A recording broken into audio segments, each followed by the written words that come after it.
लाहौर में होने वाली बारिश के हेवी स्पेल से शहरी मुश्किलात का शिकार हैं। ताहाल गलियां और सड़कें नदी नालों का मंजर पेश कर रही हैं। ट्रैफिक की रवानी भी बुरी तरह मुतासर है। मजीद जानते हैं डॉन न्यूज़ के रिपोर्टर मोहम्मद कुर्बान से। कुर्बान, बताइएगा कौन से नशेबी इलाके ज़ेरे आब आ गए हैं और निकासी आपके क्या इंतजाम किए गए हैं इंतजामिया की जानिब से?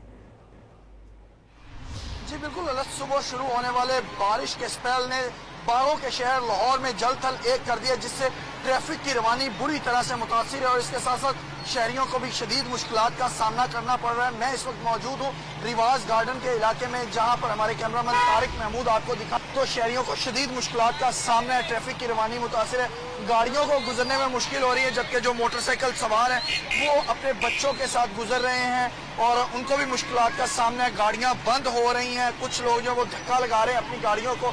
और अगर शहर में बात की जाए कि वासा हुकाम के हवाले से, तो मुख्तलिफ इलाकों को शहर के जो है उनको क्लियर कर दिया गया है, लेकिन यहाँ पर रिवाज गार्डन के इलाके में वासा हुकाम की तरफ से कोई अमली इक़दाम उठाते हुए दिखाई नहीं दे रहे, ना कोई वासा हुकाम की तरफ से एहलकार यहाँ पर दिखाई दे रहे हैं। और इसके साथ साथ अगर बारिश के हवाले से बात की जाए तो हले सुबह 5:20 पर बारिश का ये हैवी स्पेल शुरू हुआ, जो दोपहर 11:50 तक बगैर किसी वक्फे के जारी रहा।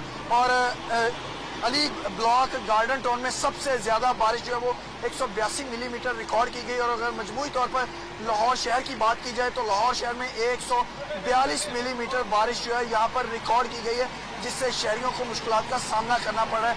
मुख्तलिफ मुकामात पर शहर की छतें गिरने से 2 शख्स जो है जाँ बाक हुए हैं और जबकि 8 शदीद जख्मी भी हुए हैं। जी, ये बारिशें साथ साथ बहुत से लोगों के लिए जहमत भी बनी है, बहुत से अफराद जख्मी हुए। कुर्बान, बहुत शुक्रिया, आप हमें अपडेट कर रहे थे।